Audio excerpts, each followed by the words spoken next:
네, 여러분 안녕하세요. 직업인상실험연구소의 1인 대표, 저는 태민철입니다. 어, 요즘 들어서 이제 저의 어떤 미래의 어떤 묘비명을 위해서 이제 홍익이라는 어떤 호를 좀 이제 쓰려고 하고 있습니다. 네, 홍익은 홍익 인간에서 비롯되는 거고요. 이제 이번에 여러분들과 함께 좀 다뤄볼 내용은 홍익 최민철 선생이 박사학위를 반드시 취득해야 하는 이유에 대한 겁니다. 그걸 가지고 좀 코칭이랑 접목을 해서 하나씩 풀어가 보려고 하는데, 여러분 마음의 준비되셨습니까? 저번에 40분이나 걸려가지고 좀 많이 지루하셨을 것 같은데, 이번 최대한 좀 짧게 해볼게요. 네, 그러니까 제가 박사를 왜 해야 되는지. 그런데 이런 게 있어요. 사람은 왜 어, 살아야 하는가? 사람은 왜 사는가? 왜 태어났니? 뭐 이런 또 질문들이 있어요. 음, 이제 그런 부분들에 대해서, 어, 이제 일본과 한국에서 이렇게 이렇게 또 유명한 배우에 의해서 또 방영된 드라마가 있죠. 네. 일본에서 먼저 방영이 된 다음에 한국에서 이제 리메이크 돼서 방영된 드라마인데요. 여왕의 교실이라는 드라마입니다. 네, 일본에서도 한국에서도 똑같은 제목이 사용이 됐고요. 어, 이제 일본의 여왕의 교실이라는 드라마의 주인공 이름은 잘 모르겠는데요. 우리나라에서는 배우 고현정 분께서 이제 그 역할을 이제 충실해 주셨습니다. 한 아이가 어, 그 반에서 제일 똑똑한 아이가 이제 이렇게 질문을 합니다. 2분 3분인데요. 그런 드라마의 어떤 배경은 우리는 왜 공부를 해야 하나요? 이렇게 할 때 그 선생님이 이렇게 말씀하십니다. 그걸 아직도 모르는 거야? 한심하구나. 일본 드라마에서는 적당히 눈도 뜨지 그래? 뭐 이런 식으로 이제 딱 불을 지피죠. 사람은 일단 호기심을 가진 존재이고요. 다른 동물에 비해서 굉장히 이렇게 또 축복받은 존재라는 거죠. 사람이기에 더 궁금해하게 되고, 더 호기심을 가지게 되고, 더 열의를 가지게 된다. 그래서 삶을 살게 된다. 공부 또한 해야 하는 것이 아니라 하게 되는 것이다. 라는 겁니다. 그래서 저는 이렇게 생각합니다. 저 홍익 최민철 선생이 하고 있는 이 박사 과정은 해야 하는 것도 아니고, 제가 억지로 하는 것도 아니고, 하게 되는 것이라는 거죠. 제가 어떤 나아갈 길에 의해서 계속적으로 뭔가를 끊임없이 추구하고, 나아가는 과정에 있어서, 어, 자연스럽게 하게 되는 것이기 때문에, 누가 뭐라고 해도 저는 박사 과정을 하고 있는 것입니다. 그렇기 때문에 박사 과정을 이렇게 또 7년 동안 한 3번이나 대학원을 옮기면서 그 중간에 공백도 가지면서 또 부모님과 이렇게 또 여러 가지로 또 갈등도 하면서까지 이렇게 해야 했던 부분에 있어서는 네, 이것은 하늘이 정한 운명이 아닐까 생각이 됩니다. 이번에는요, 이제 알그로시라는 코칭이 있어요. 네, 보면, 예, 일단 그로우 코칭에 대해서는 알고 계실지 모르겠는데 기본적인 틀은 그로우입니다. 네, 그로우 코칭이라고 하죠. 네, 일단은 주제를 가집니다. 코치와 코치 E가 주제를 정하고 오늘은 어떤 것에 대해서 좀 다뤄보면 좋을까요? 라고 이렇게 자연스럽게 하면 이제 그때의 코치 E는 어떤 화두가 되는 부분, 숙제가 되는 부분, 본인이 당장을 삶에서 풀어야 되는 부분을 주제로 잡습니다. 그러면서 이제 그 주제를 풀어나가기 위해서 현실적으로 떤 어려움을 겪고 있는지를 짚고요. 그러고 나서 그 어려움이 어느 정도 리스트업이 되면 이제 어떤 명목화가 되면 그 다음에 그것을 그 어려움에도 불구하고 이제 극복하고 싶은 것이 있다, 시도하고 싶은 것이 있다면 무엇일까? 그것을 이제 옵션을 이제 정하는 겁니다. 이제 그러고 나서 그 중에서 당장 실현 가능한 것, 당장 할 만한 것을 집어서 이제 그것이 이제 뭐랄까 이루어지기 위해서는 이제 무엇이 우선순위여야 되는지, 그리고 첫 발걸음이 무엇이면서 그것을 도와줄 수 있는 사람이 있는지, 네. 그리고 언제 시작해서 언제 마칠 것인지, 네. 그러면서 이제 그것이 이루어지도록 뭔가 최소한의 뭔가 노력을 한다. 그래서 어떤 환경을 구축한다면 어떻게 하시겠는가? 이런 식으로 조금씩 조금씩 구체적으로 끄집어내는 부분이 그로우 코칭입니다. 근데 거기에 알그루시라고 하면 이제 그 뭐랄까 맨 처음에 라포 형성한다는 거죠. 지난 며칠 동안 일어난 일들 중에서 어떤 것들이 가장 어떤 해프닝이 가장 웃픈 순간이었나, 어떤 해프닝이 가장 기억에 남았나, 어떤 MVP적인 순간이었나, 어떠한 그런 초절점의 어떤 뭔가를 일으켰는지를 이렇게 뭐 굿뉴스는 무엇이고 배드뉴스는 무엇인지 이렇게 또 정하는 게 있습니다. 또 이제 이 그로우 코칭과 더불어서 여러 가지 또 코칭 기법들이 있습니다. 이 코칭이 가장 중요한 것은 질문인데요. 그것도 이제 이제 기적 질문이라는 게 있습니다. 그 노출 질문에서 보시면 아침에 기적이 일어난다면 과연 그것은 무엇일까요? 이제 자성 예언이라고도 하죠. 이제 일어날 때마다 스스로 뭔가를 이룬다. 그래서 한 3가지 정도, 5가지 정도 일어날 때마다 뭔가를 이렇게 또 나는 이렇게 하겠다. 나는 오늘 예를 들어서 회사를 관두고 내가 스스로 내가 벌어먹고 살 길을 만들어서 부모님에게 더 이상 불효를 하지 않겠다. 이런 식으로 이제 조금 한 단계 한 단계씩 하나씩 이렇게 가성계를 하는 것도 방법인데 그것을 또 이제 동기 유발하기 위해서는 노출 질문을 한다는 것이죠. 아침에 기적이 일어난다면 그 기적이 당신에게 의미하는 반응 그리고 또 다른 기적은 무엇일까? 그 기적 중에서 어떤 것을 선택할 것인가? 이렇게 한 단계씩 나아가는 방법이 있습니다. 그리고 질문의 종류라 하면 확대 질문이 있고요. 미래 질문이 있고 긍정 질문이 있습니다. 이제 확대 질문. 그러니까 뭐랄까 좀 더 맨 끝에 나아갔을 때 앞으로는 어떤 일을 하고 싶을까? 가장 소중하게 여기는 것은 무엇일까? 이런 식으로. 그리고 또 그것과 반대되는 개념이 특정 질문인데 특정 질문은 어떤 이제 세일즈 클로징 할 때 유용하다고 합니다. 그리고 미래 질문. 예, 이제 끝에서부터 시작하는 또 이렇게 나의 어떤 뭐랄까 인생 프로젝트라고도 하는데요. 예를 들어서 10년 뒤의 나의 모습, 30년 뒤에 나는 무엇을 하고 있을까? 네, 5년 후, 10년 후, 15년 후에 나는 무엇을 하고 있을까? 이런 식으로 또 나름대로 그림을 그리면서 이제 점점 나무가 아니라 숲을 보게 되는 그런 또 코칭을 하기도 합니다. 예를 들어서 앞으로 어떻게 하고 싶습니까? 10년 뒤에 나는 어떤 모습이 있을까?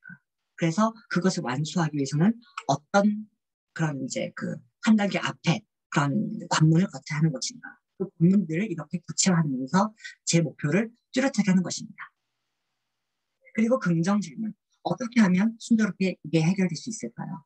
어떻게 하면 무엇인가가 가장 확실한 답변일까? 이런 식으로 이렇게 하는 부분이 있고요. 이제 또 그 질문의 필요성은 이제 아실 거라고 생각이 듭니다. 이제 어떤 그 정보를 제대로 파악을 해가지고 열정을 일으키고 그것에 대해서 호기심을 계속 유발하게 한다는 거죠. 아까 저기 여왕의 교실에서 마야진 선생님이 뭐라고 하셨죠? 인간은 호기심을 가진 유일한 어떤 그런 사회적 존재라고 하죠. 네. 그렇기 때문에 공부를 하게 되는 것도 그리고 살아가면서 이렇게 궁금하면서 뭔가를 계속 할 수 있는 것도 감사한 일이라고 말입니다. 그리고 그러면서 가능성을 끌어내기 위한 겁니다. 그렇기 때문에 이 질문이라는 것은 계속적으로 필요합니다. 이런 거 있어요. 이스라엘의 어머니들하고 우리나라 어머니들의 차이점이 무엇인가? 자녀들에게 이렇게 질문하는 데서 차이가 난다고 합니다. 우리나라 어머니들은 자녀들에게 학교 갔다 오면 오늘 무엇을 배웠니? 이렇게 물어보면 이제 그 이스라엘 어머니들은 아이들에게 오늘은 선생님한테 무슨 질문을 했어? 이런 식으로 했답니다. 그게 노벨상 수상의 어떤 그 차이에서도 좀 비롯되는 부분이라고 작용되는 부분이라고 이렇게 EBS에서 한 캠페인에서 방영된 적이 있었습니다. 그것도 한 90 몇 년도에 일이었을 거예요. 이제 고 김대중 대통령께서 노벨 평화상을 따기 전에, 따기 하는 게 아니고, 노벨 평화상을 수상하기 시기 네, 이력이기 때문에 그런데도 불구하고 이스라엘은 좀 남다른 교육관을 갖고 있다고 하죠. 네, 질문의 필요성은 이것을 대체하겠습니다. 발견 디스커버리 질문은 뭐 이제 아까와 똑같습니다. 기적이 일어난다면, 내일 나에게 10억이 100억이 생긴다면, 뭐 자서전을 쓴다면 어떤 내용일까? 이렇게 뭘까? 이런 식으로 좀 미래에 있는 것을 이렇게 또 질문해서 그것에 대해서 궁금증과 호기심을 유발하고 결정을 일으켜서 이제 좀 더 나의 어떤 그 삶의 발걸음을 확장한다는 것이 있고요. 여러 가지로 이제 좀 더 큰 틀에서 이제 좀 상상력과 동기를 유발하는 질문을 통해서 이렇게 조금씩 좁혀나간다는 거죠. 현실화한다는 거죠. 그래서 당장 실현할 수 있는 것을 이렇게 또 계획을 세워나가는 것이 바로 질문에 의한 코칭이라고도 할 수 있겠습니다. 이렇게 해서 코칭 대화와 알고리시에 대한 브리핑을 좀 마치고요. 네, 그 외에도 우리는 다양한 코칭을 접하게 됩니다.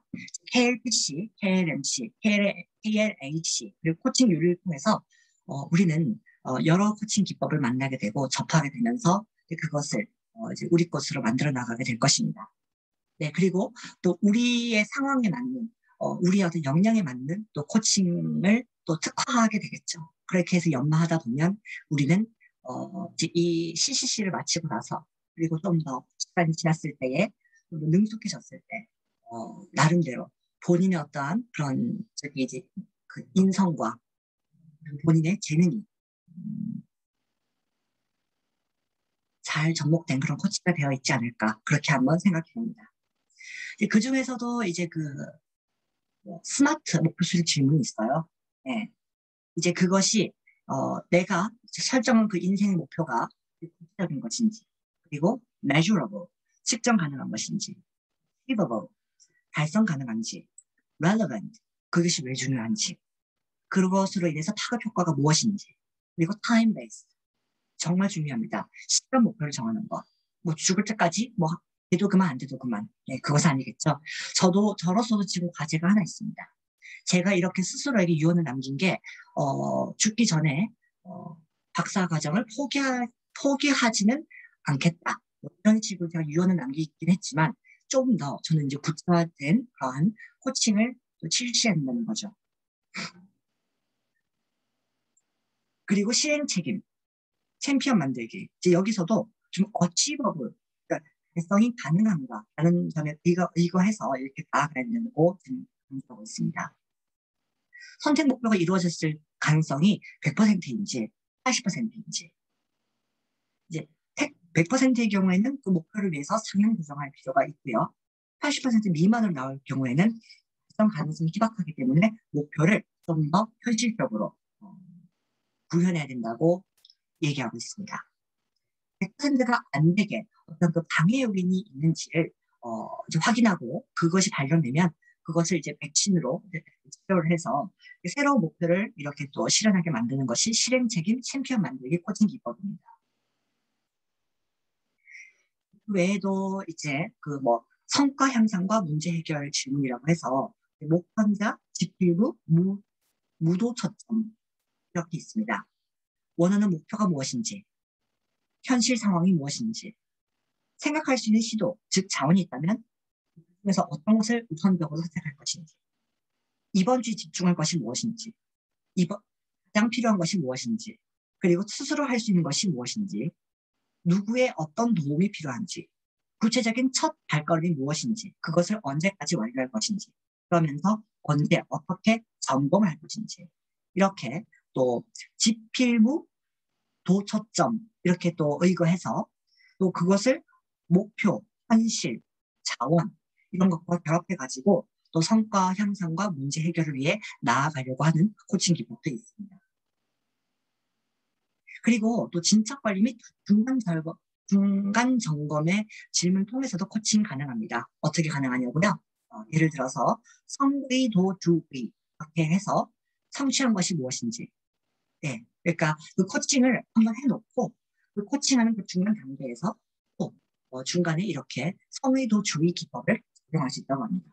그래서 의도대로 안 된 것이 무엇인지, 그리고 도전이 되는 것은 무엇인지, 그리고 주의, 예, 주의가 아니고 해결하고 싶은 주제가 무엇인지, 여기서 또 목현자를 다시 한번 세분할 수 있습니다. 언제까지 어떻게 됐을 때 그것이 만족이 된 것인지 목표가, 그리고 그 현실적으로 아예 어떤 이 나아가는 그 코칭 프로젝트의 발목을 잡는 것, 방해 요인이 무엇인지, 그리고 생각해 볼 방법들 한 10가지 정도 해서 여기서 제일 먼저 어떤 것을 선택할 것인지, 그리고 이번 기회에 집중할 것은 무엇인지, 예, 필요한 것, 누구의 어떤 도움을 받아서 구체적인 첫 스텝을 밟고 언제까지 어떻게 점검하면 좋을지를 또 확인하는 것이 바로 성의도, 주의, 였습니다. 성은 성취, 의는 의도대로 안 된 것, 도는 도전이 되는 것, 주는 주제, 의는 의지였습니다. 그래서 이제 마지막으로 살펴볼 것은 바로 DVP 달성입니다. MVP 아니고 DVP 달성인데요. 하버드 AMP에서 이제 착안된 것입니다. DVP 기법이란 현지 시점에서 달성 가능성을 점검하는 것이라고 하는데요. 굉장히 조금 더 다른 코칭에 비해서 좀 수학과 과학과 공학이 이렇게 또 접목됐다고 할 수 있겠습니다. 네, 그렇습니다. 이 학문은 그 학문 자체로 이렇게 독자적인 것이 아니라 여러 가지 학문과 이렇게 또 콜라보가 되는 것이 많습니다. 그런 점을 감안해서 저는 뭐랄까 이렇게 하나님의 지혜를 가지고 이렇게 좀 그 어려운 수학과 과학과 공학을 쉽게 풀어나갈 수 있는 또 그런 것도 좀 제시가 됐으면 좋겠다라는 생각이 듭니다. 네, 단순히 수학을 정말 수학으로만 접근했으면 했기 때문에 저는 이제 중고등학교 때 이제 수학 과학이 정말 재미가 없었고, 네, 그리고 또 대한민국의 그 체제에서 교육을 받는 것이 정말로 감옥에 있는 것과 같았다라고 좀 느꼈던 것 같아요. 네. 지금 저는 이런 식으로 뭐 대학원을 여러 번 바꾸고 직장도 막 이렇게 좀 연습이 안 돼가지고 이렇게 또 부모님한테 100번, 1000번 사죄를 드려도 지금 시원찮을지 몰라도 그래도 이렇게 자유롭게 이제 조금 더 다른 데로 제 삶을 개척하려고 하는 그 자체가 그 과정이 너무 좋습니다. 이제 지금 이제 마지막으로 여기 지금 이제 몸담고 있는 이제 그 사회도 그 직장도 이제는 마지막이었으면 좋겠고요. 이제 앞으로는 박사과정을 마치고 이제 코치 공기부의 전문가로서 이렇게 나아갈 수 있는 그 삶을 살기 위해 최선을 다하고 싶고 남은 이게 인생의 시간이 얼마이든 좀 부모님한테 이제 좀 마저 사죄를 드리고 더 이상 불효를 저지르지 않는 그런 삶을 살고 싶습니다. 네. DVP는 이제 그 세 가지를 서로 곱해서 선으로 나누어 가지고 그 퍼센테이지를 확인하는 겁니다. 그러니까 이제 그 D는 dissatisfaction, 불만족도, 네, 절실함, 절박함, 네. 그러니까 예를 들어서 저는 박사를 죽어도 하고 싶습니다. 그 죽어도 하고 싶은 것이 얼마? 죽어도 하고 싶다면 그게 10점. 박사를 하고 싶은 게 반반이면 5점. 절실하지 않으면 1점이 되는 거죠. 그리고 비전, 네. 목표에 대한 확신과 신념, 목표 달성에 대한 의심의 여지가 없으면 10점, 반반이면 5점, 확신이 없으면 1점입니다. 그리고 플랜, 문서화된 구체적인 계획. 이것은 이제 그 뭐랄까 직장 생활에서도 그리고 학교에서 어떤 레포트나 어떤 그런 이제 그 논문을 작성할 때에도 굉장히 중요한 부분이라고 할 수 있겠죠. 네. 실행하면 반드시 이루어질 구체적 계획이라면 10점. 네. 구체적이지 않은 문서는 5점. 문서화되지 않았으면 5점 미만. 계획이 없으면 1점이 되는 겁니다. 이것을 각각 곱해서 선으로 나누었을 때 나오는 퍼센테이지를 가지고 결과를 보는 것인데요. 60% 미만이면 이제 이게 안 되는 목표고요. 60% 이상이면 가능성이 있고 65% 이상이면 가능성이 높다라고 이렇게 나오는 것이 바로 그 이제 DVP 코칭 기법입니다. 거기서 취약한 항목의 원인이 무엇이고 해결 방안이 무엇인지를 살펴나가는 것으로 조금 더 이렇게 하고 현실화할 수 있다. 이런 데 의의를 두고 있습니다. 네. 이제 여기서 이제 지금 제가 박사과정을 하려는 이유가 이제 또 하나 생겼다면 제가 지금 몸담고 있는 이 휴먼 인큐베이터 프로그램, 자동감 향상 솔루션 이것을 이제 우리 대학원에서 코칭과 잘 좀 이제 융합해가지고, 나름대로 또 논문의 기초공사와 함께 제 마음의 기초공사도 잘 세워서 제 마음의 기초공사가 잘 세워져야 자존감이 향상이 되고 그로 인해서 인간 삶의 3요소가 실현되면서 그리고 그걸 가지고 제가 이제 그 대림교육연구소의 휴먼 인큐베이터 종합자료진단 대표한 상담사로서 네, 또 논문을 잘 쓸 수 있겠다는 거죠. 그래야만이 네, 통과하고 났을 때 이제 그 그랜드 캐년 나이아가라 폭포와 같이 이렇게 높고 험준한 그 벽을 넘어서 저는 시의 그 학사기가 어떻게 생겼는지를 볼 수 있는 거죠. 그래서 그때서야 제 이름 민철초이가 이제 그 박힌 펴진 그 학위를 볼 수 있다는 거죠. 그렇습니다. 저는 그래서 제가 박사 과정을 해야 하는 마치기 위한 그 과정을 여기에 있는 코칭 기법 중에서 한두 가지를 선택해서 꼭 답을 찾을 것이고요. 이미 답을 찾긴 찾았는데, 저는 좀 제 이 수건 사업을 DBP로 풀어볼까 합니다. 네. 지금으로서 저는 이제 CCC 들어오기 전에는 60%가 안 됐었던 것 같아요. 그래서 부모님이라든지 세상 사람들이 너는 박사를 왜 해야 되는데 네가 뭔데 박사를 하는데 이렇게 할 때마다 무너져 내렸는데 근데 이걸 한번 이 직업임상실험연구소에 어떤 이것을 한번 이제 제가 수기로 한번 작성하고 나서 조금씩 이제 이 논문 주제를 잡아 나가다 보니까 박사를 해야 하는 이유는 네, 그 DVP는 점점 높아졌다는 거죠. 그렇기 때문에 이제 지금 자존감도 이제 6.3%에서 40.1%로 올렸고 그리고 또 이제 그 지금으로서는 지금 이제 이렇게 후퇴하거나 지금 이제 올라와서 여기서 뛰어내려 버리면 죽도 밥도 안 된다는 겁니다. 그렇기 때문에 저는 이것을 DBP 관점에서 풀어나가면서 이제 이 대림교육연구소의 이 휴먼 인큐베이터 종합자질 진단 프로그램을 논문에 꼭 담아내고야 말겠습니다. 그렇게 해서 홍익 최민철 선생이 박사를 해야 하는 이유는 이제 뭐 1년, 뭐 빠르면 1년, 늦어도 5년 안에 이제 박사 학위를 받았을 때에 비로소 증명이 될 것이고요. 저는 아직까지도 안드로메다, 뭐 유토피아, 멜로판타지아 등 학문들을 선택해서 그곳에 가서 하는 코치가 되었으면 좋겠습니다. 안드로메다 한번 다녀와 보셨는데 그곳이 어떤 곳인지 좀 제대로 보신 분은 저한테 알려주시면 감사드리겠습니다.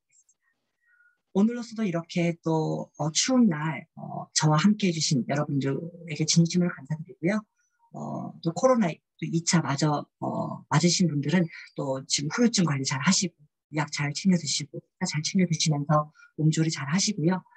이제 또 이제 조금 있으면 이번이 마지막 거리두기 시점입니다. 이게 끝나고 나면 이제 위드 코로나가 선포가 될 것이고 이제 일상으로 돌아가기 위한 노력을 많이 할 텐데요. 그럴 때일수록 우리는 굉장히 지금 주의를 기울여야 합니다. 이럴 때일수록 더더욱이나 건강관리와 신변안전을 각별히 유의하시기 바랍니다. 오늘도 저와 함께 해주신 여러분들 다시 한번 감사드리고요. 언제나 어디서나 평안하시고 행복하시기 바랍니다. 네. 또 다음 기회에 또 다른 또 좋은 주제로 찾아뵙겠습니다. 대단히 감사합니다. 고맙습니다.